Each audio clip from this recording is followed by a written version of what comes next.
شروع اللہ کا نام لے کر جو بڑا مہربان نہایت رحم والا ہے۔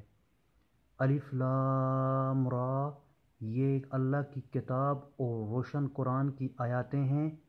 کسی وقت کافر لوگ آرزو کریں گے کہ اے کاش وہ مسلمان ہوتے۔ اے محمد صلی اللہ علیہ وسلم، ان کو ان کے حال پر رہنے دو کہ کھا لیں اور فائدے اٹھا لیں، اور طول عمل ان کو دنیا میں مشغول کیے رہے، عن قریب ان کو اس کا انجام معلوم ہو جائے گا۔ اور ہم نے کوئی بستی ہلاک نہیں کی مگر اس کا وقت مرقوم و معین تھا۔ کوئی جماعت اپنی مدت وفات سے آگے نہ نکل سکے گی اور نہ پیچھے رہ سکتی ہے۔ اور کفار کہتے ہیں کہ اے شخص جس پر نصیحت کی کتاب نازل ہوئی، تو دیوانہ ہے۔ اگر تو سچا ہے تو ہمارے پاس فرشتوں کو کیوں نہیں لے آتا؟ کہہ دو ہم فرشتوں کو نازل نہیں کیا کرتے مگر حق کے ساتھ، اور اس وقت ان کو مہلت نہیں ملتی۔ بے شک یہ کتاب نصیحت ہمیں نے اتاری ہے اور ہم ہی اس کے نگہبان ہیں۔ اور ہم نے تم سے پہلے لوگوں میں بھی پیغمبر بھیجے تھے، اور ان کے پاس کوئی پیغمبر نہیں آتا تھا مگر وہ اس کے ساتھ استہزاء کرتے تھے۔ اسی طرح ہم اس تکذیب و ضلال کو گناہگاروں کے دلوں میں داخل کر دیتے ہیں، سو وہ اس پر ایمان نہیں لاتے، اور پہلوں کی روش بھی یہی رہی ہے۔ اور اگر ہم آسمان کا کوئی دروازہ ان پر کھول دیں اور وہ اس میں چڑھنے بھی لگیں تو بھی یہی کہیں گے کہ ہماری آنکھیں مخمور ہو گئی ہیں، بلکہ ہم پر جادو کر دیا گیا ہے۔ اور ہم ہی نے آسمان میں برج بنائے اور دیکھنے والوں کے لیے اس کو سجا دیا، اور ہر شیطان راندہ درگاہ سے اسے محفوظ کر دیا۔ ہاں اگر کوئی چوری سے سننا چاہے تو چمکتا ہوا انگارہ اس کے پیچھے لپکتا ہے۔ اور زمین کو بھی ہم نے پھیلایا اور اس پر پہاڑ بنا کر رکھ دیے، اور اس میں ہر ایک سنجیدہ چیز اگائی۔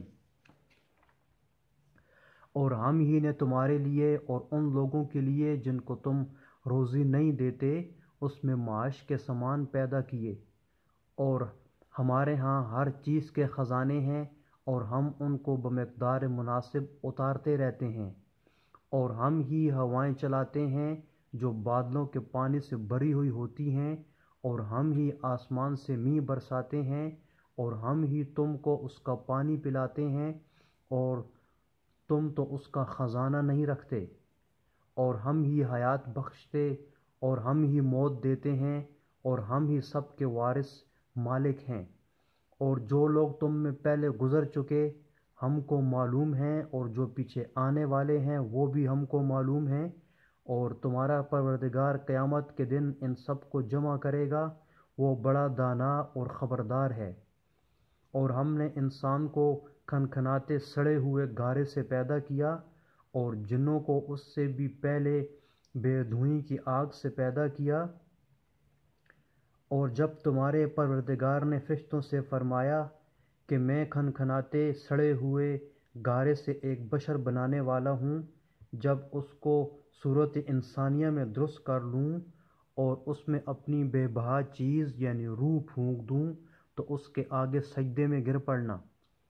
تو فرشتے تو سب کے سب سجدے میں گر پڑے مگر شیطان اس نے سجدہ کرنے والوں کے ساتھ ہونے سے انکار کیا۔ اللہ نے فرمایا کہ ابلیس تجھے کیا ہوا، تو سجدہ کرنے والوں میں شامل نہ ہوا۔ اس نے کہا میں ایسا نہیں ہوں کہ انسان کو جس کو تو نے کھنکھناتے ہوئے سڑے گارے سے بنایا ہے سجدہ کروں۔ اللہ نے فرمایا یہاں سے نکل جا، تو مردود ہے، اور تجھ پر قیامت کے دن تک لعنت برسے گی۔ اس نے کہا کہ پروردگار مجھے اس دن تک مہلت دے جب لوگ مرنے کے بعد زندہ کیے جائیں گے۔ فرمایا کہ تجھے مہلت دی جاتی ہے وقت مقرر یعنی قیامت کے دن تک۔ اس نے کہا کہ پروردگار جیسا تو نے مجھے رستے سے الگ کیا ہے، میں بھی زمین میں لوگوں کے لیے گناہوں کو آراستہ کر دکھاؤں گا اور سب کو بہکاؤں گا۔ ہاں ان میں جو تیرے مخلص بندے ہیں ان پر قابو چلنا مشکل ہے۔ اللہ نے فرمایا کہ مجھ تک پہنچنے کا یہی سیدھا رستہ ہے۔ جو میرے مخلص بندے ہیں ان پر تجھے کچھ قدرت نہیں کہ ان کو گناہ میں ڈال سکے، ہاں بدراؤں میں سے جو تیرے پیچھے چل پڑے، اور ان سب کے وعدے کی جگہ جہنم ہے، اس کے 7 دروازے ہیں، ہر ایک دروازے کے لیے ان میں سے جماعتیں تقسیم کر دی گئی ہیں۔ جو متقی ہیں وہ باغوں اور چشموں میں ہوں گے، ان سے کہا جائے گا کہ ان میں سلامتی اور خاطر جمع سے داخل ہو جاؤ، اور ان کے دلوں میں جو کدورت ہوگی ان کو ہم نکال کر صاف کر دیں گے، گویا بھائی بھائی تختوں پر ایک دوسرے کے سامنے بیٹھے ہوئے ہیں، نہ ان کو وہاں کوئی تکلیف پہنچے گی اور نہ وہ وہاں سے نکالے جائیں گے۔ اے پیغمبر صلی اللہ علیہ وسلم، میرے بندوں کو بتا دو کہ میں بڑا بخشنے والا اور مہربان ہوں، اور یہ کہ میرا عذاب بھی درد دینے والا عذاب ہے۔ اور ان کو ابراہیم کے مہمانوں کا احوال سنا دو۔ جب وہ ابراہیم کے پاس آئے تو سلام کیا، انہوں نے کہا کہ ہمیں تو تم سے ڈر لگتا ہے۔ مہمانوں نے کہا کہ ڈریے نہیں، ہم آپ کو ایک دانش مند لڑکے کی خوشخبری دیتے ہیں۔